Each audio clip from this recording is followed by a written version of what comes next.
Her heel slammed into the wooden floor. His grip crushed her wrist. The cell door clanged open behind them. A boot scuffed fast around the corner. He yanked her toward the back stairs. A shout snapped from the hallway. She stumbled over the threshold. He pulled harder. Steel rang against steel behind them. The outer gate slammed shut. Footsteps charged from both ends. He reached for the iron bar. She twisted in his hold. Gunfire cracked from the guard tower. The bullet struck just above her shoulder. He dropped low. She fell with him. Two shadows blocked the alley mouth. One raised a rifle. The trigger squeezed. He took the bullet in the shoulder. The force drove him back a step, but he did not fall. His hand yanked her hard, and she stumbled forward. They spun off the main street and into the side path behind the stables. Hooves bucked near their heads. Dust burst up from the ground. A second shot cracked through the wooden slat above them. The splinters slapped her cheek. She cried out, but he pulled again. The stables loomed to their left. A half-dozen horses kicked and bolted inside. One reared and crashed against its tether pole. Another slammed its haunch into the gate and broke it wide. He shoved her behind the fallen animal. Another shot struck the dirt inches from her elbow. The man pressed a hand to his wounded shoulder. His fingers came back wet. He did not look at her. He only nodded and ran. She followed with her breath in her throat. They dropped low and ran along the backs of the stalls. The leather tack swung wildly from iron hooks. A bridle fell. A horse screamed. He darted left and slipped through a gap in the split fence. She hesitated and then squeezed through behind him. Her dress tore at the hip. The fence scraped blood down her side. She turned to speak, but he yanked her forward again. She slapped at his arm. He grunted but did not stop. His grip dug into her wrist like bone against bone. They crossed behind a dry trough. A mule brayed and tried to follow them, but the rope caught fast and pulled it down. He jumped the last fence board. She hit it and rolled. Her palm tore open on a buried nail. He turned only once to make sure she was still upright. Blood had spread across the back of his shirt now. A slow, dark bloom soaking into the faded cotton. She saw it, and her steps faltered. He pointed forward with one sharp jerk of his chin. No words, only motion, only speed. They darted across the rear alley and into a dry gully that fed toward the east ridge. She twisted her ankle on a stone and hissed through her teeth. Still he did not slow. They climbed the embankment hand and foot. Her legs trembled, her chest ached. At the top, they paused. The sound came sharp behind them. Town bells high and fast and rising. The alarm spread in waves.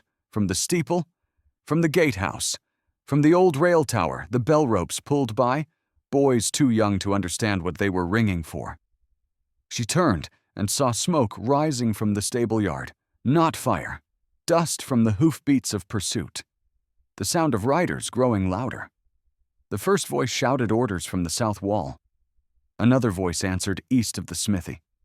She turned to him with eyes wide, but he was already gone down the other side of the ridge. She followed with blood in her mouth and a scream trapped in her chest. The bell kept ringing. They dropped down the ridge. The land cut shallow and wide. Dry scrub snapped underfoot. He angled left toward the dry wash. She stayed close behind. The drop came fast. Loose gravel spilled under her boots. She fell. He caught her arm and yanked her back upright. Behind them, a shot cracked. The round struck low and skipped off stone. They slid the last few feet into the wash. Dust sprayed around their bulwarks. He did not stop. They ran along the rock bed where water had once cut hard and deep. Now it only held sunshouts echoed behind them. Voices layered one over the other, each one louder than the last. The names rang clear, some in anger, some in mockery. Then one came sharp and close, her name. Not how she said it, but how someone from home would say it. She stopped cold. He turned fast and nearly lost his footing. Her eyes scanned the ridge. The voices moved downhill. Two riders dropped into view. He pulled her by the elbow. Her feet dragged, but she followed. They reached the other side. It rose steep and rough. The trail split left and right. He took neither. Instead, He cut straight into the brush. Thorns ripped at her sleeves. A rock sliced his knee as they dropped again into a lower run. More fire came. This time, 3 shots in quick rhythm. None struck close, but the sound drove hard through her chest. They broke clear of the brush and ran full into the heat again. He stumbled. His leg gave. He braced with one arm and kept low. She turned to flee, but he caught her wrist again. No words. Just the hold, just the look. Blood smeared across his forehead now, from where she did not know. His jaw clenched as he pulled himself back to standing. He moved faster than before, as if the pain had burned through something and left only speed. They ran again. The land flattened. Rocks gave way to hardpack, to iron dust and sun-baked grass. Then she heard it. Hooves close and fast and many. She turned and saw the dust rising behind them.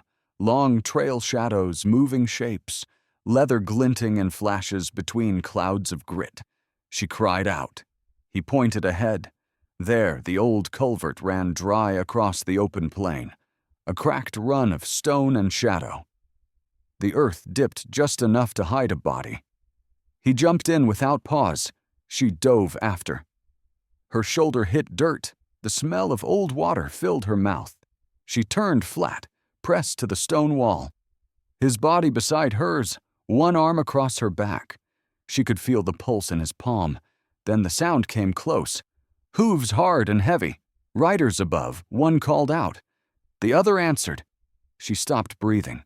The sun flickered between the broken boards. Dust rained from the cracks above.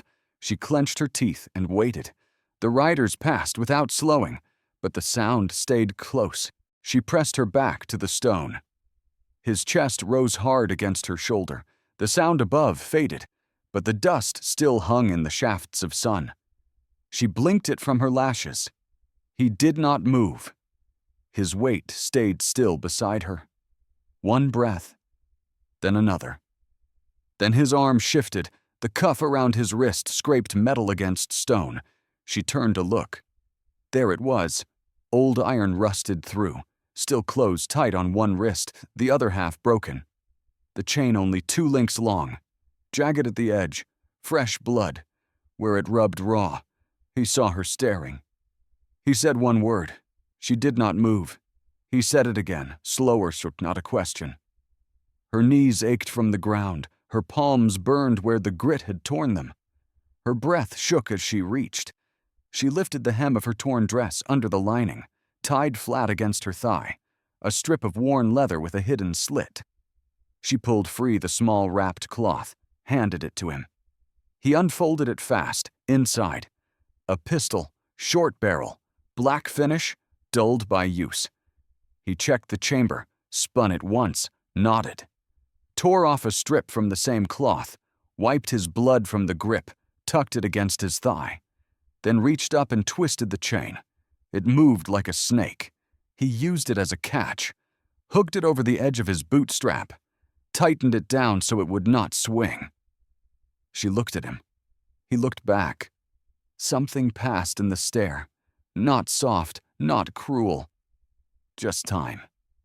Her knee throbbed. The blood had dried in the crease of her skin. She flexed it and felt it tear again. He reached into his shirt and took out a square of linen. Clean folded, he handed it over without a word. She tied it around her leg. Slow, the pressure steadied the pain. She looked up as he leaned to the opening. Listened, waited. His fingers curled around the grip of the pistol. Not drawn. Not yet. He turned and pressed a finger to her lips, then pointed upward. They listened again. The sound returned, but not hooves, not bells. A voice soft. Calling a name, it echoed through the wood and stone. Her name again. This time close. She froze. She knew the voice. Not a memory, not imagination. It came again. Then footsteps, careful ones, stepping along the boards. He raised the gun. She grabbed his arm, hard. His jaw tensed, but he did not pull away. She shook her head once, held his arm, held the gun. The voice above said her name again, this time louder, right above the culvert mouth. right above the crack in the wood. Then the feet stopped. The dust settled. He aimed higher. She pulled lower. Then both waited, not breathing, not blinking. As the shadow above shifted toward the edge, they crawled out from the culvert into full light. The sun hit her eyes hard. She squinted against it, her limbs stiff and raw from the stone and dust. He stood first, shoulder tight, blood still soaked through his sleeve and collar. But his stance held steady. He scanned the ridge, then stopped. A figure stood there, not moving, high above, framed by sky, wide hat, long coat, gray in the beard. Stillness in the spine, she froze. Her hands dropped to her sides. She knew that shape, not law, not outlaw, older than both, worse than either. The man beside her saw it too. His breath caught in his chest. His hand dropped toward the grip again, but did not draw. The figure above stepped forward once, stopped again. The coat opened at the front, revealing the long rifle cradled across the arms. The muzzle tilted upward, held not to threaten but ready if needed. The man beside her turned his body half to the side, shielded her without thinking. The figure on the ridge said nothing, no signal, no words, just stood, then slowly raised the barrel of the rifle skyward. One long movement, then brought it down again, pointed low toward the dirt, then back up. Then he nodded, just once, and turned his back, walked away across the ridge, disappeared behind the crest. She exhaled for the first time. The man with her stared longer, then turned and motioned to move. They climbed the shallow grade, loose shale underfoot. Heat pressing close. At the top, they both paused. The land beyond opened wide. It was not escape, not freedom. It was ruin. Burned-out fencing, charred frame of a wagon, old homestead leveled to the stones, ashes scattered in every direction. No roof, no walls, only scorched outlines of rooms in the dirt, faint lines of what once was a porch, a child's boot upside down beside a broken chair. She stepped forward, slow, her mouth parted, but no sound came. He followed behind her, careful eyes tracking every fragment of wreckage. The wind shifted, carried the dry scent of old fire. Nothing fresh. This had been done long before, but the damage held as if it waited for someone to return. She stopped at the edge of the pit, where the hearth had sunk in. The stones blackened, the ash still holding shape in the corners, a spoon buried in the soot. She looked down at it without touching. He came beside her, did not speak, only looked. She dropped to one knee, pressed her hand to the dirt. It was warm. She stayed like that, frozen.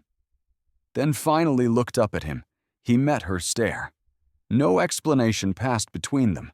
They both knew this place, and they both knew it was not the end, only the beginning of what came next. She knelt lower, pressed her hand deeper into the ash. The warmth there was not from the sun. It lived deeper than that old heat, old memory. The spoon near her hand looked familiar. The shape of the handle, the way it bent slightly near the end. She had seen it before, at a table set by small hands, her brother's hands. The air went still. Time slipped.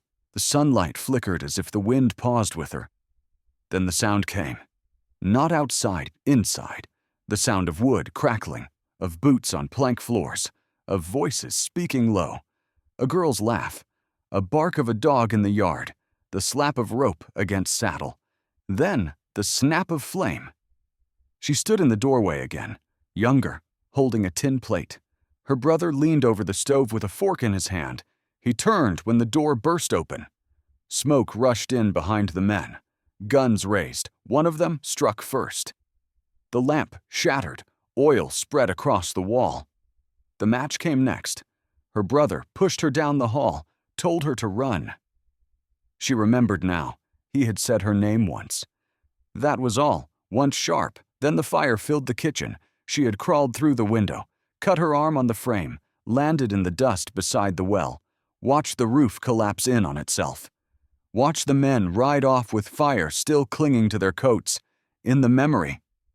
His voice faded with the wind. In the present, her breath came shallow. She blinked, and it was day again. Ash on her knees, blood dried on her sleeve. The man beside her stayed still. Kneeling with one hand pressed into the blackened ground, he did not speak. His eyes moved across the wreckage, each fragment of timber, each shape in the ruin. He took it in, like someone remembering their own dead. She reached toward the half-buried boot, the size too small for a man, too small for her brother. She left it untouched. The flies had long since gone, but the silence kept their memory loud. She stood, her knees stiff from kneeling. Ash coated the palms of her hands. She wiped them down the front of her skirt. The stain spread. She did not care. He rose beside her, looked to the west. Beyond the wreckage toward the road, a shape moved at the edge of the ridge, horse and rider, slow and careful. They both watched. The rider did not hurry, did not call out, did not lift a weapon, just kept forward. The hooves left no sound across the ridge. The sun cut behind the figure and cast its shadow long across the burned remains. It stretched toward them, the shape of a coat, the shape of a hat, and something else in the silhouette, a badge gleaming on the chest. The man stepped once to her bedside. She did not move. The shadow kept coming, and did not stop. The riders brought the horse to a stop at the edge of the ruin. He did not speak. He sat for a breath longer than needed, then swung his leg down slow. His boots hit the ground with a quiet thud. Dust rose and settled again. He removed his hat and brushed the sweat from his brow. Gray streaks ran through the dark hair. A scar crossed his jaw like a dry creek bed. The badge on his chest was old, scratched but not dulled. He looked at the man beside her, then at her, then back at the wreckage behind them. His voice came low, even not unkind. He said the man could not keep running, said it like fact, not warning, said there were lines drawn long before this day, and none of them had faded. He said her name once. It made her chest tighten. She did not know him by face, but his voice carried something that turned her stomach. He said there was more at stake than what she had seen. Said the men riding behind him were not all cut from one cloth, that some wanted her safe, and some wanted her gone, that her brother had made choices no one could take back. He let the silence hang after that. The man beside her did not move, only listened. The rider looked back to her, said he had no quarrel with her. Not yet, said he needed her to see what her brother had truly done. She stepped backward once. Her heel struck stone. She raised the revolver. Both men watched, but neither reached. Her arms shook. The steel felt heavier now than it had before. The rider met her eyes, held them. He did not flinch. He did not speak again, only waited. Her breath came fast. The edge of the pistol wavered. Sweat ran down her spine. The sun pressed against the back of her neck. The wind did not move. She kept the barrel trained on his chest. Her finger touched the curve of the trigger, tightened. The man beside her did not stop her. The rider did not blink. Then the air shifted behind him. A shape stepped out from the far side of the ruined chimney, younger lighter on his feet, shirt open to the chest, teeth flashing through a half-smile. He carried a length of rope in one hand, and in the other, a belt. The buckle familiar, scorched leather with a mark she had seen before. Her brother's mark. Her arm dropped a fraction. The rider turned slow. Saw the newcomer did not speak. The younger man laughed low and easy. She stared at the belt. Her pulse kicked again. The wind stirred till he lifted ash across her boots. She did not lower the gun, but she did not fire. Not yet. Not with that buckle in his hand, not with her brother's belt wrapped around the wrist of a stranger who smiled too easily and said nothing at all. She stared at the belt. The leather torn through the middle, the silver buckle scratched but still whole. She had traced that buckle as a child. Her brother wore it every day. He never let it out of his sight, and now it dangled from the wrist of a grinning man. She raised the revolver again, tighter this time, no shake, no breath. She fired, the shot cracked through the heat. Dust jumped near the man's boot. He laughed, not loud, not cruel, just amused. He stepped forward without hurry. His boots left prints in the gray ash. The belt swung lazy at his side. The rider turned and barked a warning, too late. The younger man kept walking. His eyes never left hers. She stepped back once. Then again, her heel caught on the frame of a burned chair. She nearly fell. The man beside her steadied her by the elbow, still silent, still watching. The rider reached for his own weapon, but not to draw, only to show it rested at his side, to show there was still time to choose. The young man grinned wider, said nothing. He held the belt up high now. Let it catch the sun. Let it speak louder than his mouth. She clenched the revolver in both hands, her knuckles pale. The memory of her brother's voice pressed against her skull. The laughter. The fire. The way the boots had sounded when they left that day. She opened her mouth to speak. Nothing came. Then the man beside her spoke. His voice was low and steady. It struck like cold iron through the dust. He named the younger man. Not a name she had heard in years.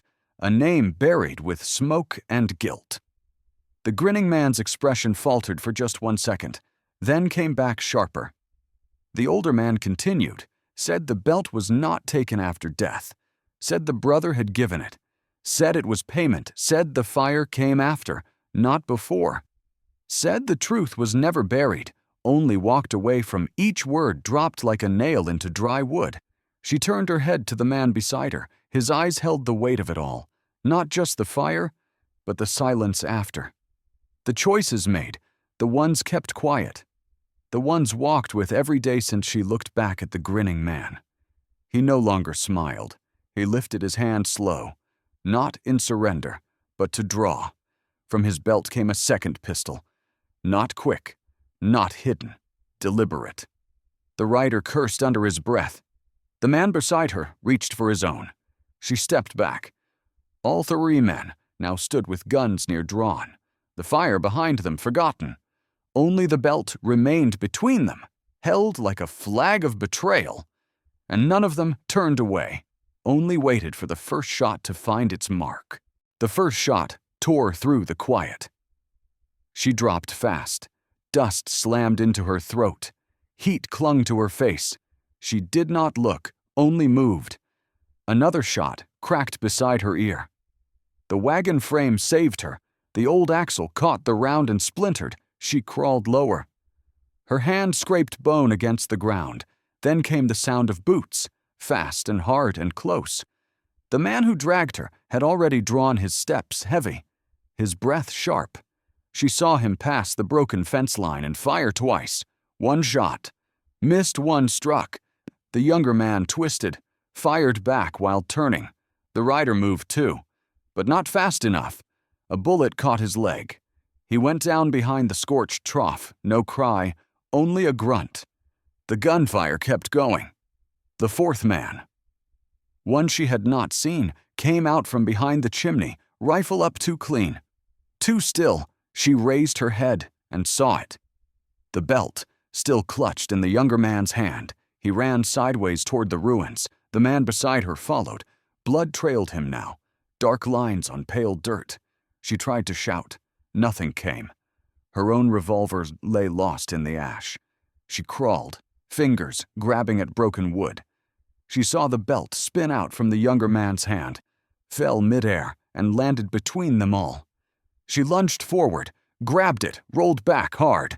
A round skipped past her ribs. She fired blind. Twice, once into the dirt, once into flesh. The 4th man fell. Dropped without sound, dust rose again, thick and choking. Silence pressed down after it. No voices, no boots, no wind. Just the snap of a distant spur still turning. She looked over the wheel. The rider crawled to his knees, 1 hand clutching his leg. His pistol on the ground. The younger man lay still. Face down, arms spread, blood under his side. The belt still in her grip. She did not loosen her fingers. The man who had dragged her stood unsteady, one hand braced on a beam, the other bleeding heavy. He looked at her but said nothing. She crawled toward him, slow, her arms trembling. Her knees gave on the slope. She reached him and sat beside his feet. Her lungs dragged dry air. Her hands shook without end, the gun still warm in her palm. The belt now pressed to her lap, its surface rough. The leather cracked where heat had dried it years ago. She stared down at it, did not cry, did not move. Her hands kept shaking, and in the dust that settled over them all. Only two shapes stayed upright, and neither spoke a word. The shovel moved slow through the earth. Dry soil clumped at the edges. She leaned on the handle once to breathe. The heat pressed down without mercy. The bodies lay in still lines beside the ruined wall. No prayers, no words, only the scrape of blade through dirt. He dug beside her, one arm bound tight. Sweat soaked his shirt from shoulder to waist. Flies circled the blood still seeping from the fallen. They buried the youngest one first, the one with the rope still looped at his belt. Then the rider with the badge. She stripped it from his chest before he went under, left it in the dust. The last was the man who smiled too wide. She did not speak as she dragged the belt from his body, already hers, already known. She folded it once and tucked it into the cloth tied at her side, then looked down at his face. Still curled in the edge of that grin, she turned away. His name still unknown, or maybe forgotten. They filled the graves shallow, marked with stones pulled from the ruin. 3 rows, no crosses, no markers, just lines. She sat against the burned beam of the porch, let the silence settle, then stood and moved to the 4th body, not buried yet. One she had not looked at fully until now, the cloth torn at the collar. She tugged it open, stiff with blood, stitched into the inside hem, a name familiar, from a time she had tried to forget. The same name once spoken by her father with respect, then with warning. She looked back at the man who had dragged her from the cell. His eyes were already on her. She stepped forward, the collar still in her hand. He did not speak, so she did. Asked how long he had known. His jaw moved once. Then still, he looked down at the grave, then back to her. Said her brother had made a deal, said it out loud. Said the belt was not taken but traded, said the fire was not revenge but payment denied. He said the town had known, said the cell she sat in was never for her protection, nor his, said some men in town had let it happen because it was easier, because they owed nothing to her name. Her mouth stayed closed, her hands stayed loose, but the fire that rose in her chest burned just the same. She looked toward the west, toward the line of sun just beginning to dip. She picked up the revolver, checked the chamber, slid it into the back of her belt, then lifted the old one. The one her brother left behind, the leather worn smooth against her fingers. She did not speak again. She turned and walked. Her boots cut through the dust without pause, the graves behind her, the truth behind her, the heat ahead. She did not look back, not once. Only forward, only west. The sun dragged low as they reached the edge of town. Dusk spilled long shadows across the road. Dust clung thick to her boots and arms. No bell rang, no rifles raised. The gates stood open with no guard in sight. She paused at the post where men once shouted, now only silence. The town watched from doorways and porches. No one spoke. No one moved. A child sat on the step of the dry goods store. A woman beside him held a wash basin but did not wash. The street was clear but felt crowded. She stepped forward. Her stride did not falter. The man walked behind her, slower now. His arm still wrapped, blood soaked through the cloth, dark as rust. He did not speak, did not lead, only followed. She passed the saloon. The piano sat untouched behind the windows. The mirror cracked in one corner. A man leaned against the frame of the door, had low eyes lower. No sound, no challenge. She crossed the square without stopping. Each footstep marked the wood in dust. Toward the jail, the same door she had been dragged from hours before, or days or years. She pushed it open. It creaked once, then held inside, cooler. Still, the cells lined the wall. One sat open, its iron lock still broken from the morning. She stepped inside, looked at the walls. Her name was there, scratched into the wood with a knife, but it was not the name she remembered. A different last name. A false one. A name she had shed long ago.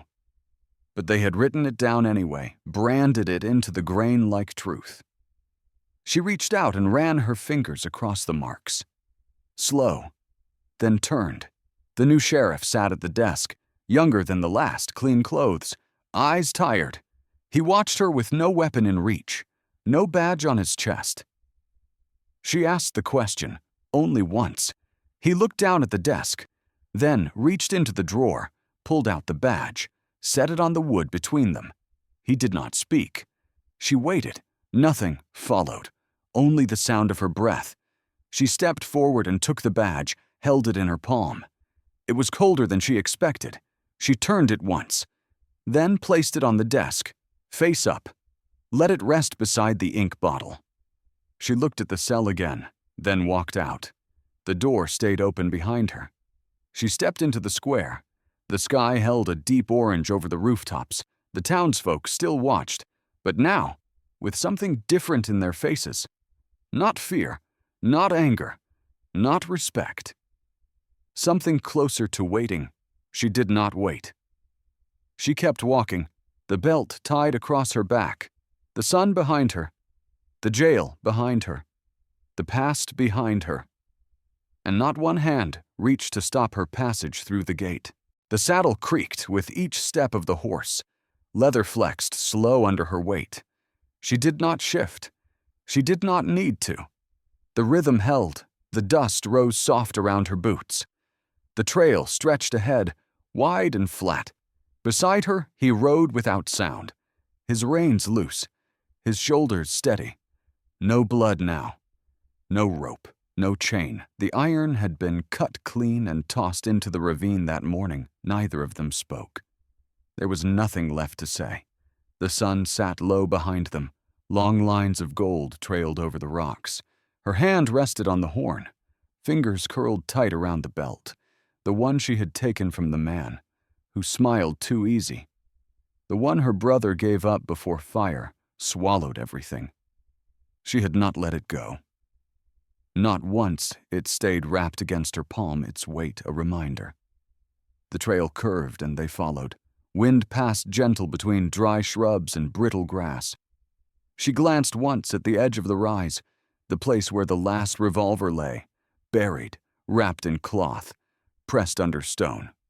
No one would find it. No one would search for it. Some weapons were not meant to pass on. She did not look again. The horse kept its pace. The man beside her rode with his head low. The shadow of his hat touched the side of his cheek. He did not glance her way, but he stayed close. Close enough to reach if needed, not for protection, but for presence. She looked ahead. The sky pulled wide and open. Orange light filled the air between land and horizon. Her legs ached from the ride, but she did not stop. The belt in her hand shifted with the steps of the horse. Her thumb moved along the stitching, counted it again. Thread by thread, each mark a piece of something she had never fully understood. Now she did, and still she held it. The trail dipped and rose again. Ahead, the ridge cut a sharp line against the sun. They would cross it before night. She would not stay near the town. Not tonight, not again. A bird lifted from the rocks to the left. Its wings beat once, then vanished high. She watched it rise and kept riding. The creak of her saddle echoed the motion of his beside her. Two shadows rode west. Not fast, not slow. Just forward. The sky dimmed. The gold deepened. She did not turn to speak. He did not break the quiet. The last wind touched her coat, lifted the corner, then passed. The screen held on her silhouette. Horse and rider, outline against flame light, dust trailing behind her boots. One hand on the reins, the other on the belt. No music, no voice. No ending but the road ahead and the sun sinking quiet behind the ridge beyond them. Thanks for watching. Subscribe, like, and comment on the Old Western Tales.